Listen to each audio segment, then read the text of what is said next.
All right, here we go.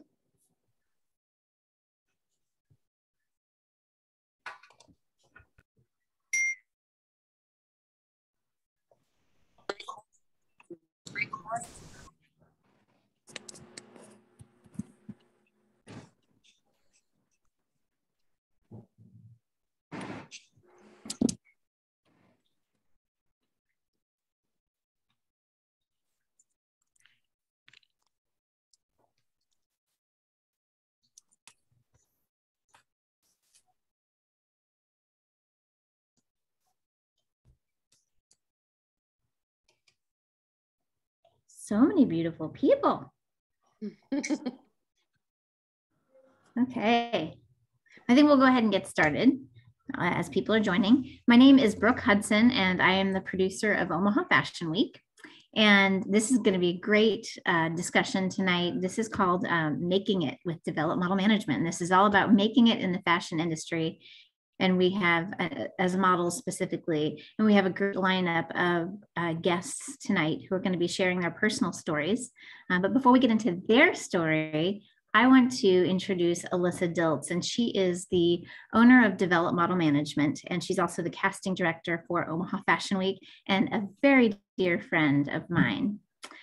Alyssa and I have known each other for like, oh gosh, about 20 years now. That really ages us, but it's been a great friendship. We met when we were like 4. But seriously, she's been a great friend for a long time and has not only been a good friend and partner in crime on business things, but also frequently a mentor and a psychologist, therapist, and just an all-around amazing wing woman. It's hard to get through life without having good friends, and she's definitely one of them. And we're just so thankful at Omaha Fashion Week for the contribution she's made as the casting director. She helps sure we have awesome models every season. She trains the models, she advocates for the models to make sure that we have a great environment backstage that is safe, that's healthy, and that respects the dignity of every person involved.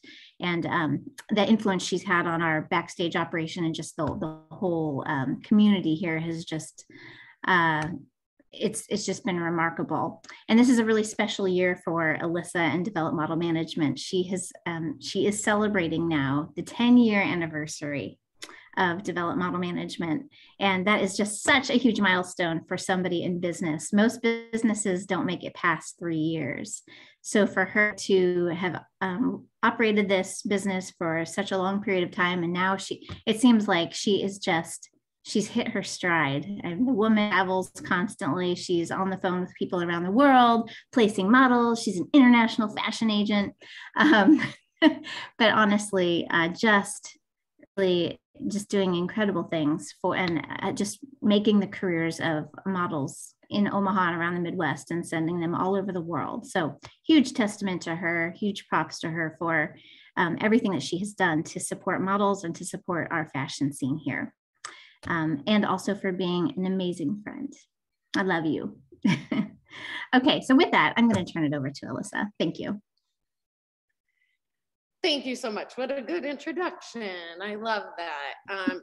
It's interesting to come to, I mean, I was born and raised in Omaha, but to come back to a community, I called it the wild, wild west when I moved here, of models not being paid what they deserve, of crazy hours of time that was being donated by models, and just parameters of what we should all believe is our own self-respect and worth.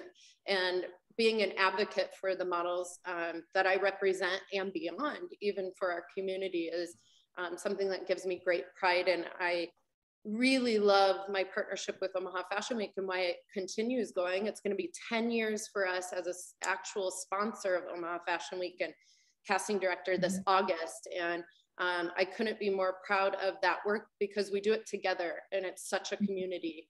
And one doesn't work without the other. And I think, as models are independent contractors, you're left a lot of times to the whims of people that are in power. And I hate that, right? If we don't get a voice. And so I think for me, one of the greatest things for me to be a part of Omaha Fashion Week and the Omaha fashion community is just the fact that the people in power aren't necessarily in power, we're working together. And so that everyone has a voice. So even though there might be hundreds of models, we can collectively come together, hear those voices, and I can be an advocate for you. So I greatly appreciate the platform and friendship that has been built over the years in order to support that and all of the people on this call and beyond. So thank you, Brooke. You know how much you mean to me, and I greatly appreciate that so very much. What we wanted to start tonight with is a video that some of you are even on. So we'd like to go ahead and play that first, and then we're gonna go, I'm gonna bring you back to our panelists that are going to be speaking and sharing their stories tonight. These are all people that are so near and dear to my heart. We've had very long relationships that have gone over a course of years in some cases. And I can't wait to introduce you to them and bring their stories to you to share with you. Hopefully give you, shed some light on what your path might be, or maybe even give you new insight into something that you haven't thought of before within the modeling and fashion industry. And so, but first I'd love, Brianne, if you want to start the video and want to share with you a project that Brooke and I came together after hearing about one of our models, something that they experienced.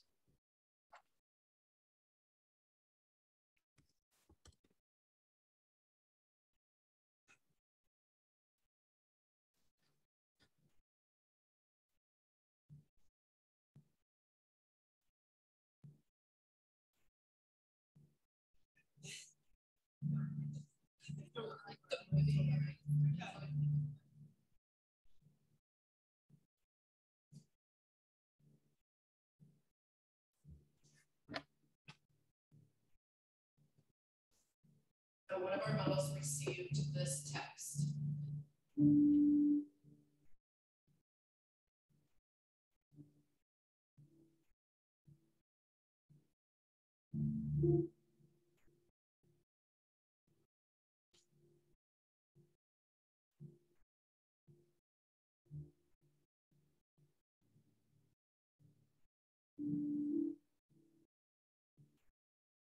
My first reaction, because that's really hard to hear, is so hurtful that they're doing that.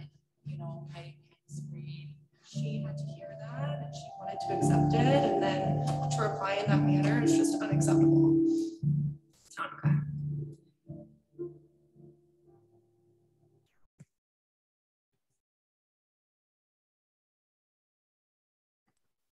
Uh-oh, that wasn't the full video. That was not the full video.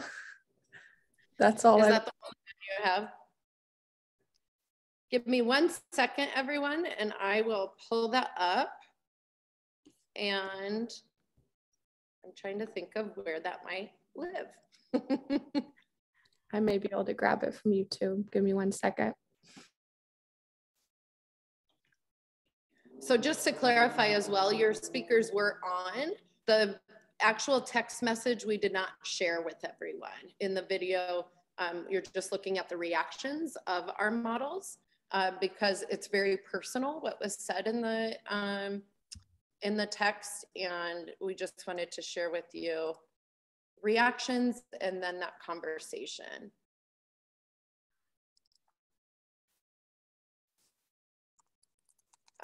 Brianna, any luck there? Otherwise, we could come back to that. Yeah, let's circle back. It seems like I only have the 1 minute version on YouTube as well. Okay, you know what? I might, let me try one other thing, guys. Georgie, do you remember, did I send that to all of you? I think it was through Dropbox. Okay, I've got it. It should be pulling up. I'm like, Heather and I text you up. The videographer that did this for us as just out of her own goodwill is we text about 400 times a day. So that way I would not be able to easily find that, but I found our group text. So if I could have, oh, I do have hosting duties. Let's try this again and we'll fast forward. here. If anyone could let me know if you can't hear. And this is the rough draft, but it's basically.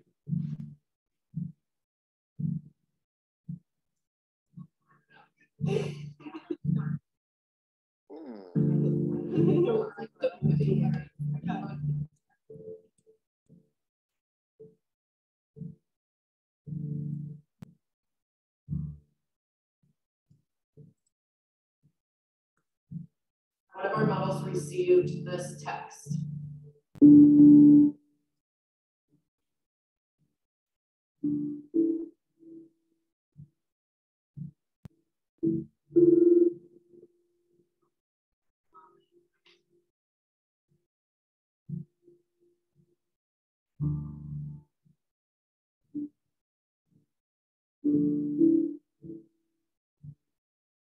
My first reaction to things that's really hard to hear is so hurtful that they're doing that, you know, hiding behind the screen. She had to hear that and she wanted to accept it, and then to reply in that manner is just unacceptable. It's not okay.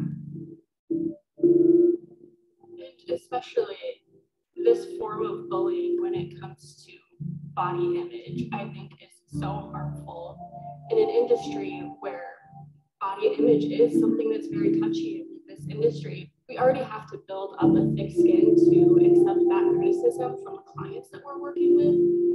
That for this person to target this model and say such hurtful things about their body, it would destroy me. It would destroy everything that I've worked for. And I think that's absolutely awful to target models in that sense of body image. I can't believe someone would do that.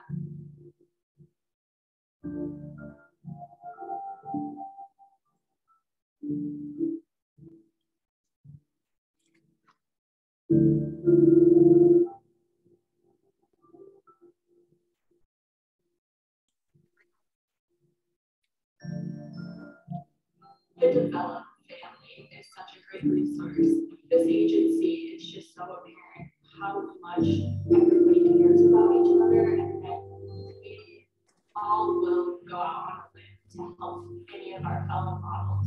We all have been through it. We all have, you know, different experiences and have advice on how we personally handle those experiences. And we all just really want to be there and support each other because we truly are a family. I think it's important to know that you have so many more people that love you than people that hate you or may speak poorly about you. So it's important to just be vulnerable and talk to people that do love you so you get it off your chest and build your confidence back up. Knowing too that like when someone is bullying you, it's a reflection of them and not you. It's really important to learn that. I have little nieces right now. One of them is 13 and she just started middle school. And what I tell her, like, if you're experiencing bullying in school, social media, wherever it is, you know, talk to your parents, talk to me. I always want them to come up to me and tell me exactly what they're going through because you need to talk about it. You can always stand up and talk about it.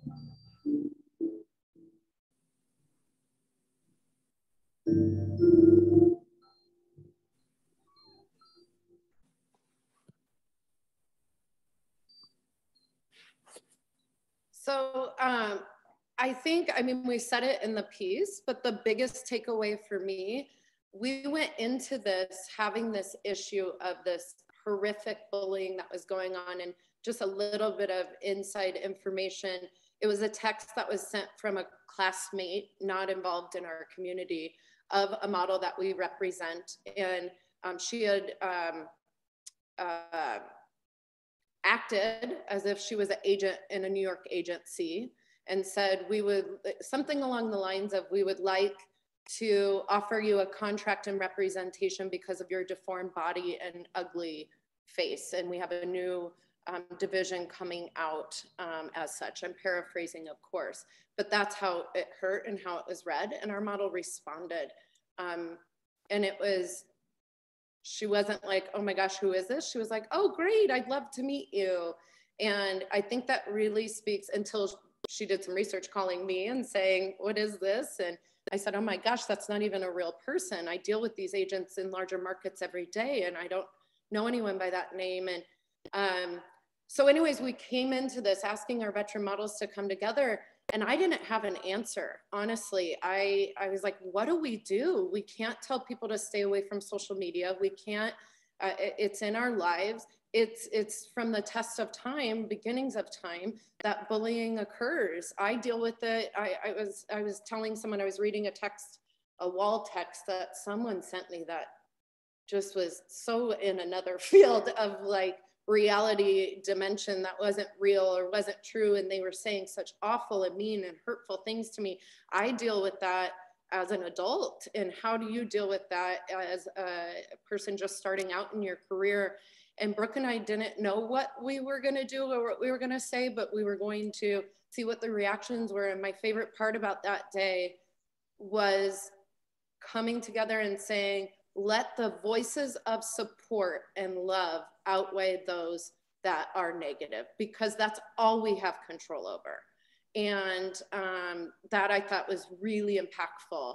And so I hope you take that away with you as well. We can't stop the bullying, but we can pivot and decide how we're going to react and what we're going to listen to.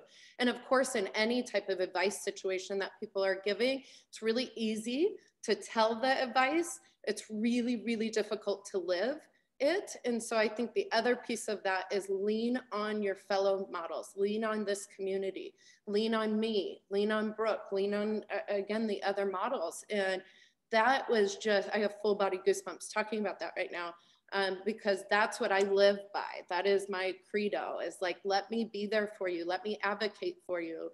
And I think what's really important is the three people that are on this panel today have lived their own stories, and maybe they'll be able to share a little bit, different things that can be useful tips for you as well in that area, but then also just in life in general. And these are three people that have been through it, are still going through it. And how do you pivot and overcome and stay on track for your goals, although they may change constantly, and they should. As we develop, I come up with different business ideas all the time. Miranda used to work in the agency with me, and she'd be like, oh God, what'd you come up with now? What do I have to do now? What's the new project? What's the new idea? But we should be able to change and grow as people and grow our careers as we go along. And I think that's one of the neatest things about the three people that are going to be talking today. So I'm going to do a general overview of these three beautiful humans. And then I'd like each of them to talk. So Justice Jamal Jones, I have known, okay, now I need help with this. I feel like I've known you since you were like early teens. They came to me and said, I'm really involved in theater. I want to model. What can we do working together? And to watch your career grow has just, I've been in the sidelines the last few years. And that's one of the cool things about our community and about Develop Model Management. We lay down this groundwork of relationships, so I can get to know the people that I represent, and that can last for 20, 30, 40 years, I hope. I hope I get to be a part of your story as you go along in your career, as I think every model or talent or every person should have that support in their life and that support system that they can lean on. Whether I'm on the sidelines or being the person that is making it happen for you, that's important to me, because I think we all need love and support. One of the coolest things is this past fall, Justice came back to Omaha. He was celebrating the release of the film that he created, and that has been acclaimed all over the world. And I'm sure he'll, be able to talk about that. But one of the coolest things we did was have dinner that night. It transitioned into, we were going to do the speech, and then we went and had dinner. And those are my favorite moments with Justice, because I got to hear what was going on in their life. I got to hear what they were excited about in that moment. And I had a thought, oh, I know someone they have to meet. And that's my friend Richie that created the community and agency in New York. We made that happened shortly after that. And now Justice is represented in New York, along with a million other opportunities that they've been a part of and being a part of, and can't wait for you to really share that story. But that's what, to me, the Omaha community can do. You never burn a bridge, you never lose a relationship, you always stay in touch, because you never know when someone can help you further down the line. And that's one of the coolest things about our relationship that I really love, for sure. So we'll get back to Justice in a second. Katelyn Smith is here this evening as well. Katelyn has a really unique story. I'll let her share that, but she started making a duct tape dress in 4th grade, or 4-H rather. And then that got shown on the Omaha Fashion Week runway when she was just a preteen. And then I got to meet her, and I got to meet her lovely family. And we've now traveled the world together, we can say that. So I know all the ins and outs of Katelyn. And it's just been a beautiful friendship and relationship of hard work, taking the advice and turning it into something that is productive, and sticking with it through the ups and downs. There's lots of high highs and lots of low lows. And as long as you know you're working the plan and you're doing everything in your power to be successful, you know, that's all we have control over. And that's what I believe she does on a daily basis. And then last but certainly not least, Miranda Tingley will be sharing her story this evening. Miranda and I mean, I almost, you know, choke up a little bit, akin to my relationship with Brooke, has been about, well, Brooke's is longer because we met when we were 4 years old. So of course that was longer.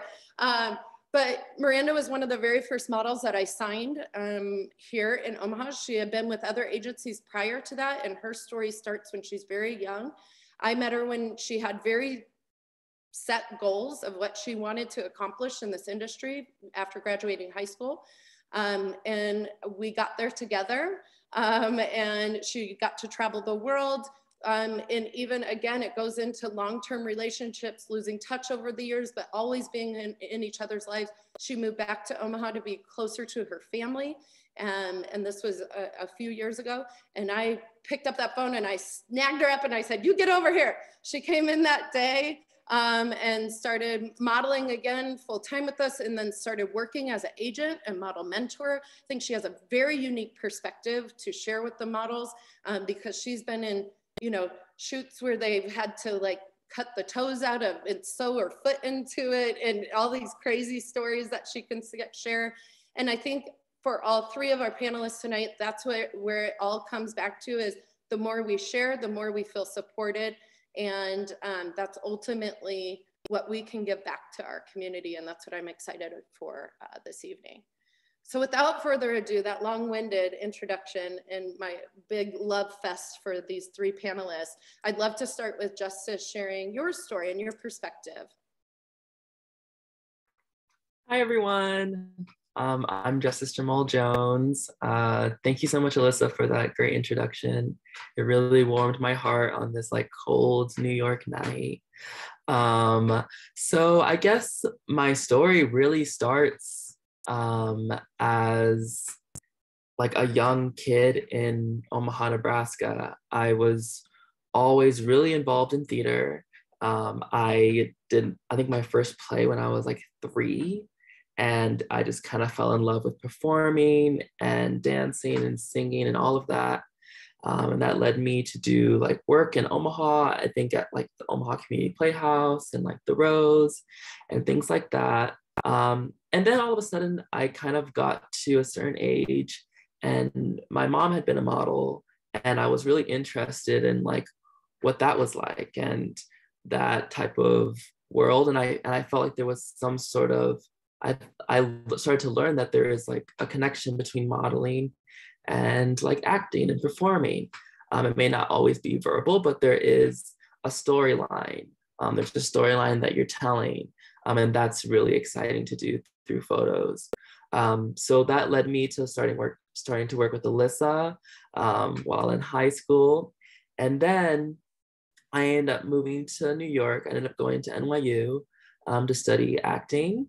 And that was a really beautiful experience. But something started to kind of shift where I enjoyed being in front of the camera, but I also started to enjoy creating my own stories and kind of imagining my own types of worlds. And so then I transferred from NYU Tisch to another school at NYU called Gallatin, where I started to study film and Black and queer studies.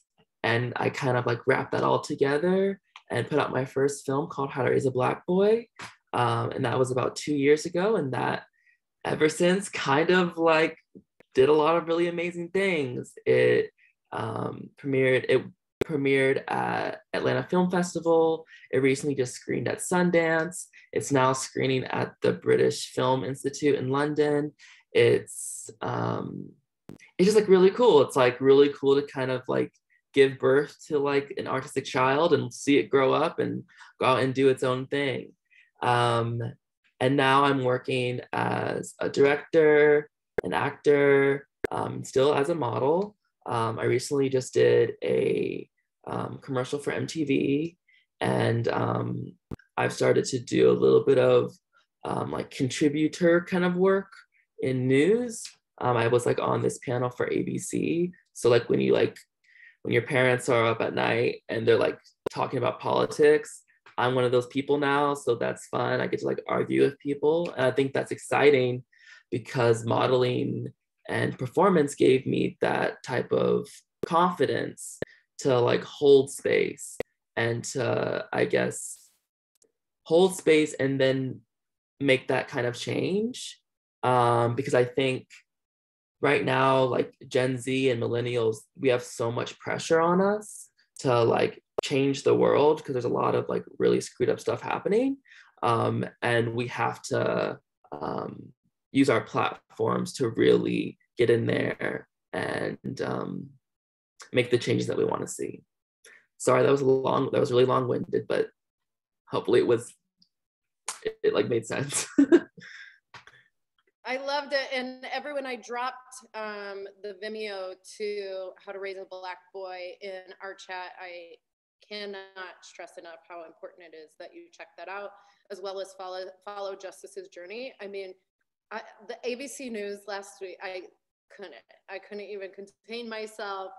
Not only the topic of conversation that you were able to have, but having that platform and having a voice amongst these older, I mean, they're like my age, so I shouldn't be saying older, but you know, this generation of men. It was really wonderful to see you there, to hear your opinions, to hear your story, and that's streaming on Hulu. Is that correct? Yeah, it's on Hulu. It's a conversation between Black men, and it's hosted by this guy named TJ Holmes. So you'll probably know who that is, but yeah. That's very cool. Justice, could you share with us what is like, I know that I hate when people ask me this question, and that's why I sent you a text earlier to say, but like, what is one piece of advice that you could tell yourself, younger self, anywhere throughout your career that has stuck with you and keeps that drive going for you? I think really is that like there's only one of you, and like you are the only person that has your intuition and your soul and your mind and your heart. And I think sometimes for so long being like a person of color in Nebraska, or being a queer person, or being like a whatever type of like marginalized person, I was like, I don't fit in. Like I felt like an alien kind of. And that was like really terrifying, in fact, and like created anxiety and depression and all these different things. And then I slowly just started to realize I like started to try to get back to the source of who I was. And that was kind of the little kid I was in Nebraska that didn't really care what anyone thought of me, like, and just lived very organically. And I think that once I figured that out, that I was like, oh, I don't have to do what everyone else is doing. I don't have to like subscribe to this. That's when like I guess the success, but also like the joy happens. And I think success follows joy a lot of the time. So like just like knowing myself and like taking care of myself and like being thankful for people like Alyssa and like my mom who like were always like encouraging of that, you know, and sometimes you don't see that, right? Like it's weird because it's like I remember like Alyssa like telling me things and I was like, I don't see that for myself. Or like, I don't know if I can actually do that. Like, you know, and it's weird to like, you kind of have to have the eyes, you have to believe people when they say things. You know, you can't like, I guess, second guess yourself. So yeah. I love that, finding the joy of it all, especially in an industry such as fashion and acting, any type of performance. You are, obviously, we're human beings. We're constantly comparing ourselves to others. So we have to take that step back and focus on the things that we can control, which is our reaction to situations and just kind of keeping the eye on the prize. I remember getting, I sometimes ask models to submit goals to me, whether they be short-term or long-term.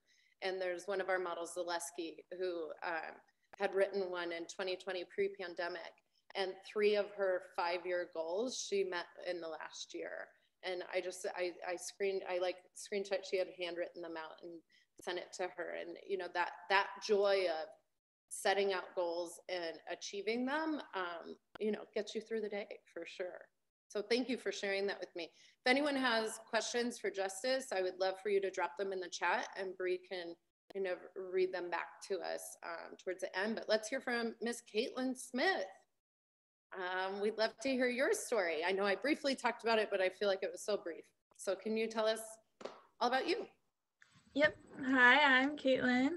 And I, like Alyssa said, I started with 4-H and I live on a farm. So I show cattle and I did all sorts of projects, like especially when starting from when I was really young. And I made a duct tape dress that I got to model myself at Omaha Fashion Week, but I wasn't super into fashion at the time. So a few years later, I was like, ooh, I kind of want to try this. I want to go to this boot camp. Or it was a casting with Develop, and I went there, and that's where I met Alyssa and got to sign with Develop, and from there it kind of took off. And then I went to Chicago and signed with Select, and then this past summer I got to go to New York and sign with Women Management, and super exciting.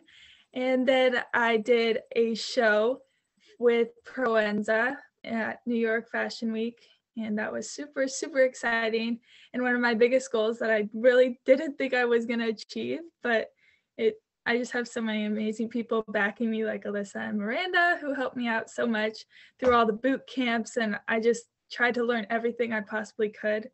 And then after that, I got to go straight to Milan and do Milan Fashion Week, and I modeled for Hugo Boss and did a job with Dior there. And then I came back home in between both of those. I almost forgot.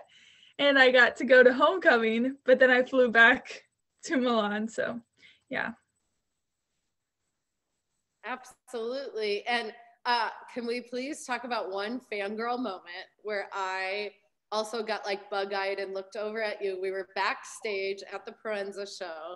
So lots of ups and downs when you're in New York Fashion Week and you're on hold for a lot of things. We went to probably 4 castings at like 8 o'clock at night after we thought we were home and in our jammies in our hotel room already. Then we had to get dressed and get in a cab and go here and go there. Anyways, lots of ups and downs. Finally get to the show and we're sitting there doing hair and makeup. And I'm in the corner, like on my computer, acting like I'm no one, because Katelyn, of course, is underage, and so she needed someone there for her. So I held it down, and who walked up right next to you and was standing directly next to you? Gigi Hadid. Yes. And Katelyn about lost her mind. And I looked over, I was like, okay, keep it cool. Keep it cool. So that was her fangirl moment. And then mine was during the show, I was backstage and it was just chaos. It was amazing. But right before the show went on, they were doing looks. So where they would shoot the look before it went out on the runway. And all of the heavy hitters in the industry are backstage and kind of looking at all of the models and talking to them and whatnot. And Anna Wintour was standing, I shared like my shoulder brushed her shoulder, not really, but the air did. And that was a really cool moment for sure. Since you've been back, what's on board next? You've had a couple of different options. Can you share a little bit of perspective of the level of modeling that you're doing currently? You know, you did these shows, we had some momentum, you're in school, of course, so that hinders a few things. We live in Nebraska, but of course we try to keep it open all the time. What are some projects maybe that you've been on hold for? So that means a client has called, they've requested, and they're thinking about confirming. What are some of those that you've been on hold for?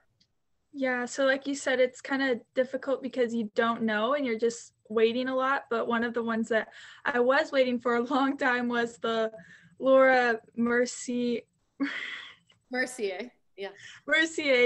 job, which was like $5,000 a day plus $10,000 I could be making upfront. But it's super exciting to just be considered for those kinds of jobs. And then again, this past fashion week, I was on hold for a long time up until the last minute for Proenza again in New York. Yeah. So Katelyn even had to pack everything and take it to school that day because we were worried we were going to get the call and have to jump on the plane and go there. So life is slightly crazy right now. We're definitely looking forward to this summer when we have a little bit more free time, but it definitely, the life of a model is waiting by the phone, unfortunately. Lots of exciting stuff comes up and things fall off and things come through. And that's, you know, a lot of times that's what my job is to try to keep the momentum going and keep it exciting and fun. What do you think, Katelyn, for you is a piece of advice that you might share with someone that's just starting out in the business? Looking back in, you know, you've only been doing this for what, about 2 years now? yeah. So out of all three panelists, you've had the shortest career, but have definitely hit some huge high moments. What's your biggest piece of advice you might give to a new model?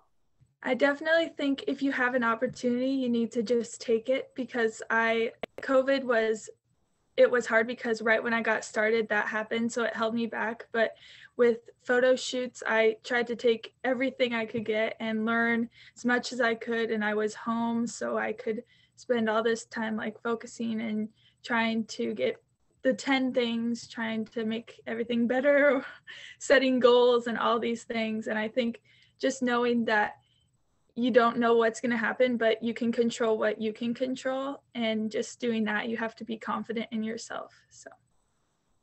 Love that. Yes, the list of 10. If you're a development model, you know what that is. Those are all things that we have control over, is what the inside info in that is. Well, thank you so much, Katelyn. If anyone has questions for Katelyn, please drop them into the chat. And like I say, as I did earlier, last but not least, we have Miranda Tingley, who has the longest career to date. And so her story is very ingrained with, I'm telling you again, lots of wisdom, lots of experiences. And I think what's really unique about her role as a model mentor now is she's modeling still herself. And so she can tell you and commiserate with you. And that's what we all want. That's community, right? Is being able to have shared experiences and have someone else that you can lean on. And I think that's one of the coolest things that Miranda does for our community. But I'd love for her to share her story. And like, where do we start? Right?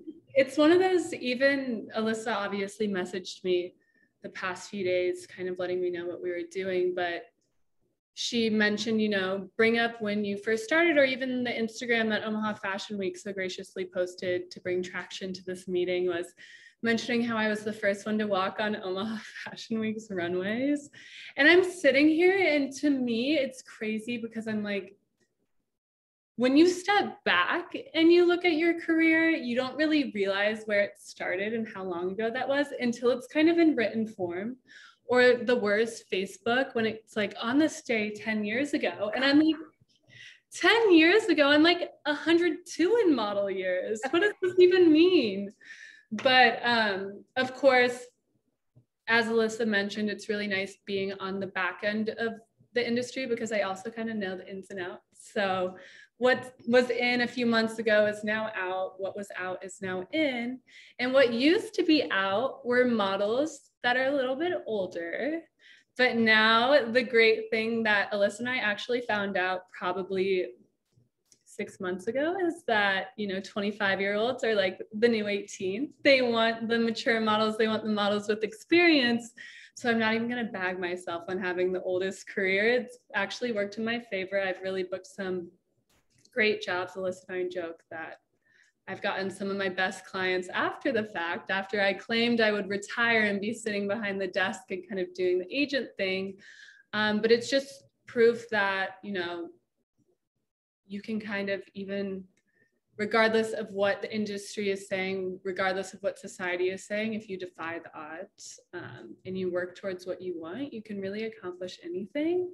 And that's something that Alyssa has definitely taught me over the years. She's like, she has to remind me because I'm a little bit all over the place. One day I have this idea, the next I have another, which we recognize with a lot of our models, especially when you're younger.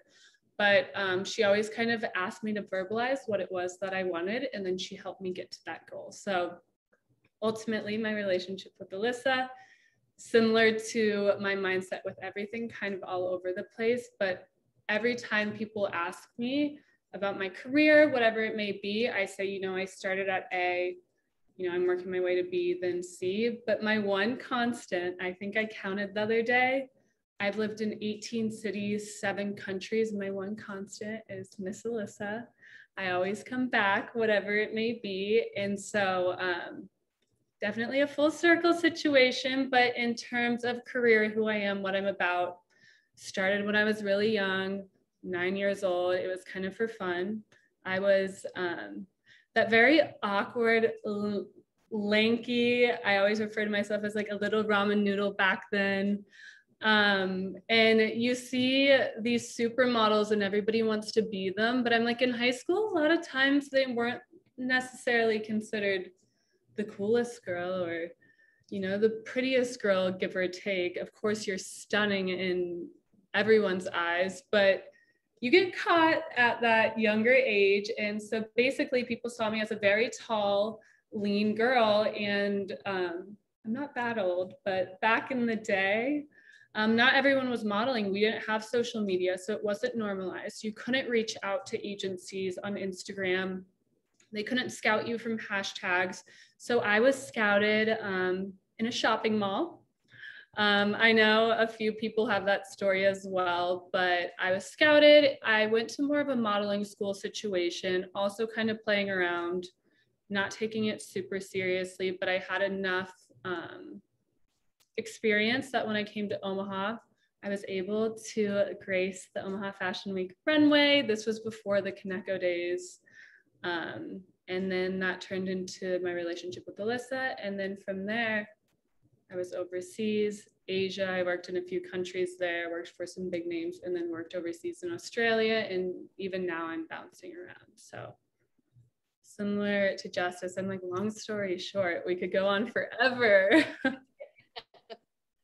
That's what's so cool, I think, is you guys are all giving us only a couple of minutes, but your stories are so rich, and we could go on for hours with each of you and learning from you. So again, I appreciate the crib notes or the brief overview of it all.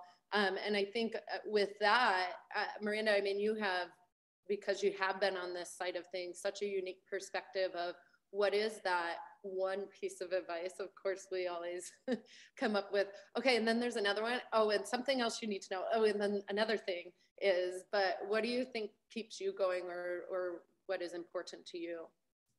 In the sense of my advice? Like telling your younger self. Oh, could you, girl, I know. The best thing though is I'm like, I give all this advice because I know it's true and I know it works and I know it's what works for my mental shortcomings.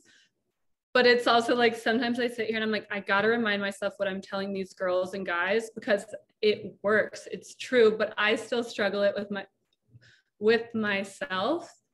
But Alyssa will know exactly what it is. And it is, don't let your insecurities hold you back, which kind of piggybacks off of Justice's, because, you know, I day to day would say I'm relatively confident, but the second I am put in a situation where there's competition, because I'm a very competitive person, we naturally, similar to what Alyssa said, it is a very comparing industry. But ultimately, you know, you can't let them hold you back, which is easier said than done. But as somebody who is a relatively type A person, I will prep for this. I will study for this. And then when it comes to performing, I will second guess everything I have worked for. And if I walk out that door and I'm disappointed with my performance, then that is way more harmful than it would be just to drop off the insecurities, do what you can do, because at the end of the day, whoever you're casting for, whatever the situation may be, I always remind all the models that the person who is casting you, or whatever designer it is, they're human too. Half the time, it's not personal. They are not going to pick you apart because of physical attributes. If anything, it's just because you weren't cut for what they're after. You know, we always say if they're looking for a blonde-haired, blue-eyed model, and for some reason your agent sends you there just to toss you in the mix, see if they're interested, and you don't get picked, you can't beat yourself up because you weren't picked. They're not going home and talking with their husband or wife about, you know, oh my God, did you see that? I cannot tell you the story of this Miranda girl that walked in there from Omaha, Nebraska. Like, they're not thinking anything of it. So I always remind myself that dropping the insecurities, don't let the nerves take over. Don't let it cost you jobs. I've had it cost me a Chanel job before. But also just keep expectations in check. Similar to any other career path, so many times people only see the end result. An athlete, you know, the Olympic athletes, actresses, models, even the CEO of a company, you see the end goal, you see the fancy life they're living, you see the gorgeous photos that come from it, but you don't see the hardships leading up to that. And that's because, similar to Instagram, social media, it's all a highlight reel. So keeping expectations in check. If you're failing, just know everybody can make it to the Olympics, they would, but they don't, because they're not seeing behind the scenes. So insecurities, don't let them hold you back, and keeping expectations in check, knowing everyone's human. Yes, that was it. Thank you, panelists. Those were three really great perspectives. And I think what tonight was all about was hearing what it's like, knowing that you're not alone, and knowing that you know, there is this community that wants to support you, wants to see you succeed. I always say that, well, never burn any bridges because you don't know when it'll come back to haunt you, but also B, you know, what is next for you? What is the next great thing that's going to happen? And we all want to share in that. As a community, I think that is the definition of community, is we don't need our name in lights and, you know, recognition other than a thank you every once in a while. It was kind of nice. But it really makes a difference when you get to those, you know, reach those goals. That is our success, right? As a human being. And when I started this agency, I am also a type A personality. I work hard. I work around the clock. I only have a fur baby. And then all of my models that are my children. No, I'm kidding. But because I dedicate myself to all of you and to the people that I represent and to my community. And that allows for me that when you soar, then it reflects, you know, I get joy in finding your happiness and having you reach your goals. And that's one of the greatest things. You know, Miranda's moved to Chicago. Justice has moved to New York. Katelyn, you know, I know you're going to not live on the farm in Nebraska forever. You know, you'll be traveling again soon and have been to Milan. It's like, you know, go do those things. We've had other agents here. Our friend Zach just got a job in Chicago as well at an agency. There's so much more that you can do as well, and not just in the model, being a model. I mean, look at where Justice's path has taken them as far as starting out in that kind of theater performance, recognizing their beauty and wanting to check out this parallel between modeling and performing, expressing themselves there, and then going on to school, and then realizing that relationship. I mean, you've gotten in the last week, I feel like, what, 3 different options for jobs that were really cool, I thought. Did you think, right? And I felt like your agency there really gets you and knows what you're about. It's like a vibe. Yeah, it's like weird. It's like beauty. And I was like, okay. I was like, okay, like me? All right, cool. And it's weird because it's like a different brain, because I'm like on set, usually in a hoodie, looking at the camera and like pointing. And now I get to like go on set and like sit and get my makeup done. I'm like, oh God, this is very different. You know, like back and forth, you know, like Hannah Montana. Yeah. There you go. Just get that wig. You're ready for that transition. Yeah. But I think that's what it is that it doesn't have to be such a narrow view of what it is to be a model, or what it is to make it in this career as a model. Even if you model, you know, we have so many models that have the opportunity to walk on Omaha Fashion Week's runway. They come off of that runway and they feel like $1 million. If that's your takeaway, heck yeah, let's feel like $1 million, you know?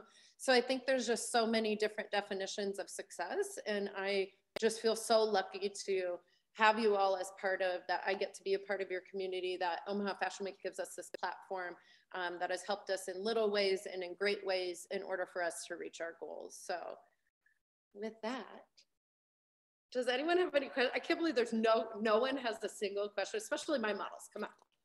There's a few models on here. I know you ask me questions all the time. Throw a question in there. Anyone? If not, Brianna, Brooke, or anyone else have any final thoughts, or any of our panelists? Well, I have a question.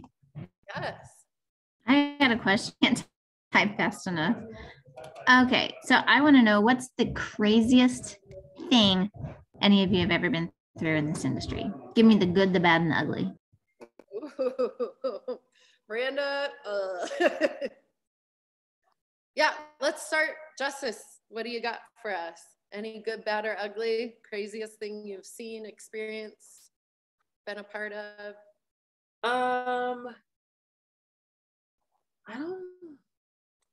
I don't know. I guess it's like, I guess one thing is this. I think sometimes people don't expect people to be fully well-rounded. I think that's something as a model that like you have to like kind of build a thick skin with, because like you're a beautiful person in different ways, if that's physically, like emotionally, or like, and that like eliminates, and that's why you're in this industry, correct? And then you may be smart as well, and that can throw people.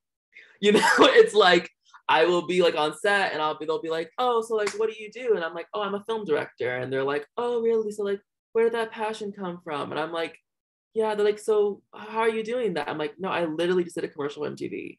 Like I literally just did that. You know what I mean? And so I think making sure that people don't like put you in a box, because, you know, as humans, people like to categorize things, and just kind of having those boundaries of like, that's not me.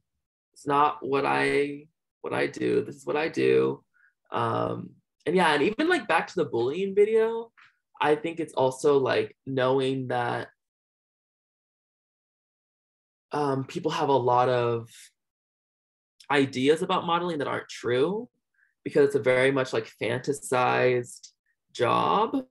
Like everything in entertainment, there's kind of this like luster on it that people like want, but in fact it's like it's a job, you know, and it's a cool job, but like it's not always as like appetizing as it is And so, yeah, it's like going on a date and people being like, you're a model. I'm like, yeah, but like, that doesn't mean anything. Right, there's more substance than what there's other stuff happening. So I think that might be the craziest thing. Maybe just the whole industry, the whole experience. You guys are, you're all Oh, is weird. Yeah. So you're all beautiful, and I think a lot of times when people see beautiful people, it causes this insecurity that makes them then want to project this idea that you aren't smart, or that maybe you're an unkind person, because if they can take you down a few notches in their mind about who you are and what you're about, it helps them feel better about themselves. And I think that goes back to bullying. That's why bullying happens. It comes down to the insecurity of the person bullying. And sometimes people just have to position people they're intimidated by in their minds in a way that diminishes their greatness. And you have to you got to ignore all that noise and be in touch with who you truly are. And gosh, isn't that hard?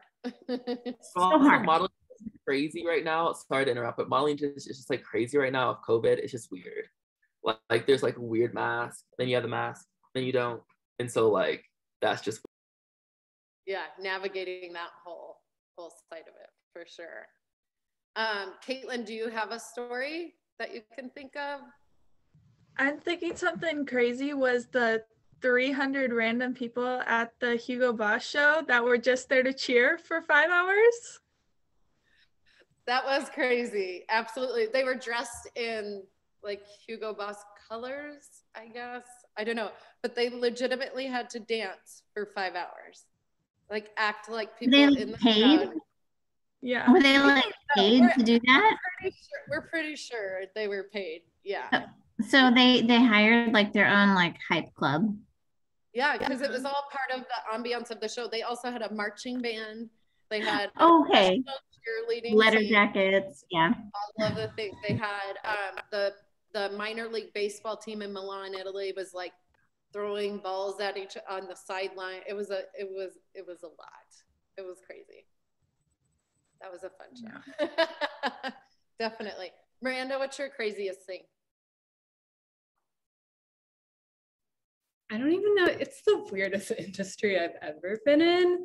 Obviously, we've all spoken a little bit more on the serious side tonight, which I think, per what I mentioned earlier, I think transparency is key. We can't sit here and act like it's this glamorous, gorgeous lifestyle where there's supermodels, Kendall Jenner. It's not reality. Well, the stories that come from it can also be quite entertaining. Alyssa knows this one well. I'm sure George knows it as well. But I was on a job in Asia, and you may not know this, but it's actually deemed unattractive if you have big feet in Asia. And they want these really tall girls with small feet, and anatomically that's not a thing. So basically my agents would lie about my foot size because a 9.5, 10 wasn't a thing over there. And honestly, a lot of the 41 was just, but a lot of the manufacturers as well just didn't even make shoe sizes that big, just because, you know, there wasn't enough people that were purchasing them. So my agent lied about my shoe size, which meant that the first pair of Louboutins that I would ever own at the age of 18 were gifted to me because the client got a size 6 when I'm a 9.5. And for the job, they basically had to cut the toe of the shoe out and then take scraps from my garment and sew my foot into it in order for it to fit. So this was my toe that was hanging off of the shoe. And then they were so kind to offer the shoes for my closet. So basically I got to keep them. I declined, but that's one of the more like The Nightmare Before Christmas. It's like stitched with white stitching. and then of course they're appalled when I can't do a proper model walk in them. I'm like, That's definitely one of the funnier stories that I have. Of course, I have more, but like I said, it's one of those, you won't figure out what's going to go on until you're on set. Your agent can't even paint a picture of what to expect. Of course, we can only readily prepare you as much as possible, but I mean, it's kind of like when Katelyn went overseas for the first time, you know, she didn't know if she had confirmed casting. She didn't know, you just go with the flow. And so it's, you kind of, from there, stories form, and sometimes they're not the best stories, and then others, they're ones that we can laugh about. So to this day, Alyssa and I continue to tell that one. There's a couple of others. A lot of them have to do with going back to that original statement of bullying. How do you deal with haters? What do you do? What are your biggest insecurities, and how do you deal with them? I guess let's end this because I know we need to come to an end here. I'd love to hear from each of our panelists tonight. Kind of, I know we've talked about it a lot, but maybe give one specific example of either an insecurity that you have, how you deal with it, or just haters in general, maybe something that you've dealt with in your own lives, in your own journey, and how you've overcome that. Justice, would you like to start? Yeah, I just got a really nice direct message from somebody. They asked, what did it mean for you as an artist and advocate for the LGBT community to have people experience your story on screen? And I think that I can maybe answer all of this together. I think growing up, I was, like I said, I was literally an alien. Like I was in Nebraska, and it's just honestly like a lot of like white people, which is fine. But like I was like a Black queer person, and I was like this little Black fairy bouncing around, and I like felt like really like a fish out of water a lot of the time. And I didn't even really know I was beautiful until I moved to New York. I like felt like kind of like invisible, but yet extremely visible, because I would do like, I would be like very like kind of like shy at school in some ways, but then like be in a show, or like be in show choir, or like do acting. And so there was like this like extremes in which I like was out in the front and being very explicit, or I was just like not being seen. And so I think over time I realized that sometimes that like feeling of like not being seen was not that like I was invisible, but in some ways I was actually a little bit too bright. And like that is, I think as like queer people and as people of color, there is sometimes this like, we possess this energy that like, we have to be alchemists. We have to change like these stones and like really hard moments into moments of joy. And that's like something really magical and beautiful about us. And I always hope that people a part of those communities know that, and know that like they are seen, and that they are loved, and that they are beautiful, because you get gaslit, and you get like this kind of like, oh, like, am I beautiful? Am I important? And that's like structural, you know, that's like a part of like suppression and like supremacy. And like, you have to know that those issues that like other people have with you is not your problem. And that's not for you to work on. It's for you to like continue to shine and glow and be the person you are, and let those people have those hating moments, because those hating moments reflect upon them and not you. Yes, absolutely. Absolutely. Thank you so much for sharing that. I really appreciate that, Justice. Yeah. Katelyn, how about you? I think my biggest insecurity is my height. And I think Develop has helped me so much with that, because I really, when I started, it was just so amazing to me that I got to be around a ton of people who were, I could look them in the eye, and I didn't feel so like out of the norm and everything. And it's just really hard for me, because I know everybody has insecurities, and it's just one that is constantly comes up, because guys, if they're tall, it's like, oh, that's so good. But when a girl is tall, it's like, oh, how tall are you? How tall are you? Like every single day. And it's just really difficult to try to overcome that, but realizing that I just have to be myself, and that I can't change that, and that I just need to be confident and holding my head high and trying to run with it. Right. Any of those physical characteristics that people come after us for, it's like, okay, thanks for pointing out the obvious. You know, I'm tall as well, and you know, I've gotten that my whole life. And it's funny when, not funny, but in my opinion, people are more quick to point out things that maybe are very insecure about and think it's normal, right?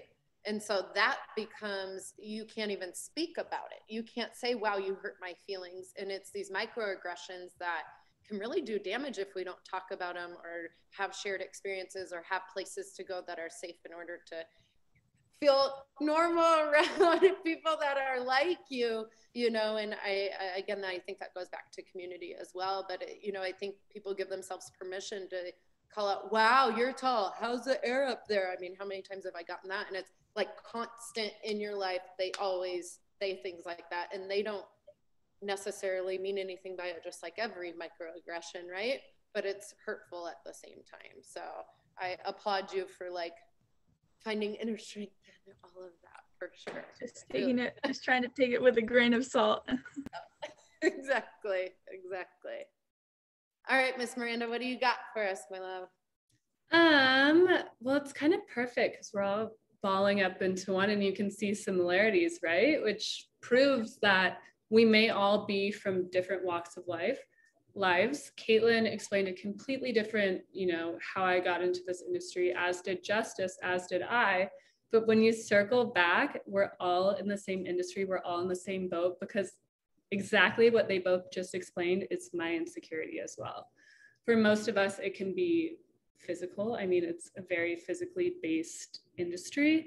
But then kind of following up with what I said earlier and what Katelyn just said is, you know, you got to get over that hump of being worried about what the reflection in the mirror is, or comparing yourself, because at the end of the day, we're all our own person. You know, if every single person that was on the Nike campaign, the Zara campaign looked the same, then you want to break your neck over it. What some person sees as beautiful and another person may not agree with that, there's always going to be someone out there that's going to look at it differently. So it's recognizing that you're different. And I will tell you, the least interesting part about you is your body, which is what a lot of us are sitting down and comparing. Truthfully, like I said, transparency, it's, you know, the measurements, it's the height. Alyssa knows my least favorite thing are digitals, because I see the tape measure come out. And of course that comes down to the stats of it all. But the great thing, like Alyssa was explaining, me being on the back end, even if she told me this 5 years ago, I wouldn't have believed her. Of course, you're stunning. You're in this position because maybe you are physically beautiful, or you're different. A lot of times it doesn't matter, because everyone in that room is beautiful. It's about your personality. Like Katelyn said, it's about your confidence. So at the end of the day, maybe you did get your foot in the door because of how you look, but that is not usually the thing that's going to hold you back from securing that job. It's how you act on set. It's how you act at that casting, your confidence, how you treat the people around you. You know, maybe there's an unpaid agent, unpaid intern. They'll see how you treat them. And that's what matters most in this industry. Like Alyssa said, those connections, you don't burn bridges.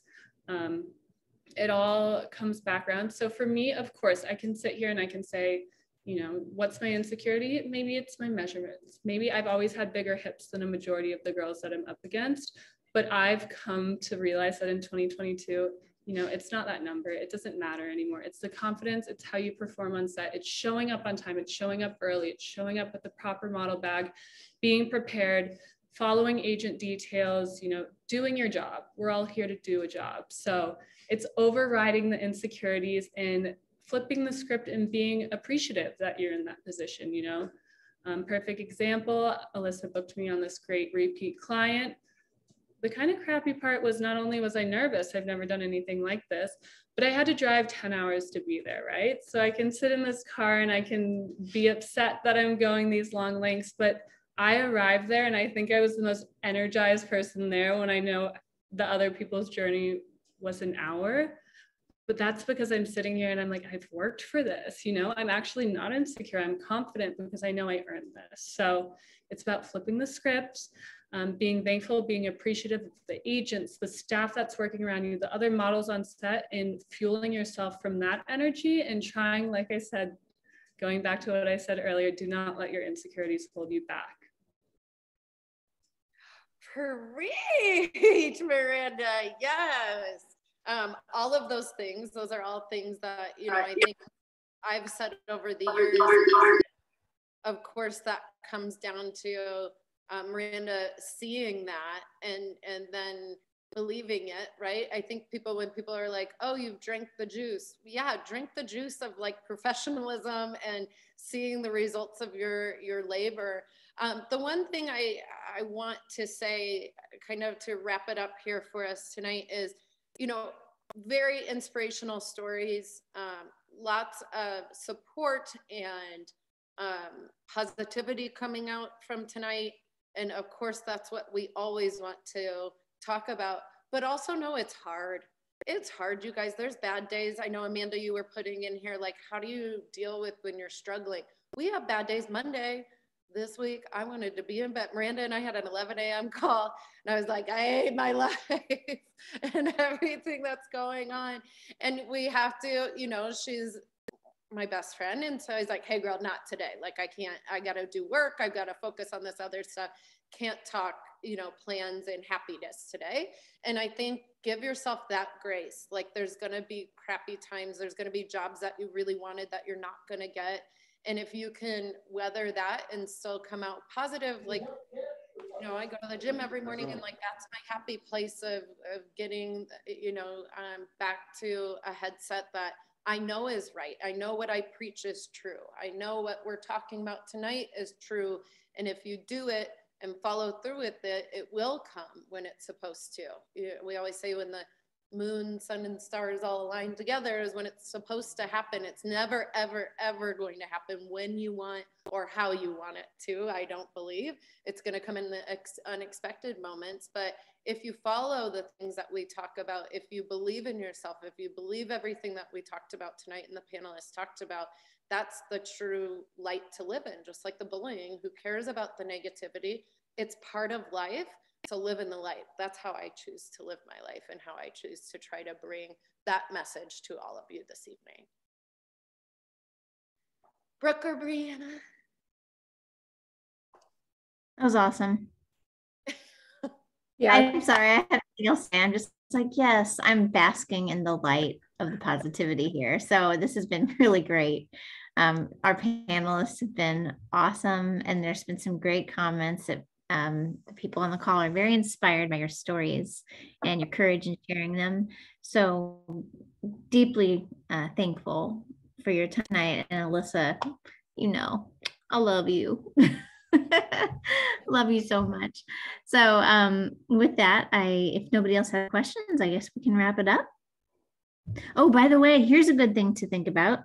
If anybody out there has any interest at all in becoming a fashion designer, Omaha Fashion Week applications are going to be opening for our August season on March 1st. So follow our social media if you or somebody you know might be an aspiring designer. And piggybacking off of that, we just released some new very sick merch drops on our website.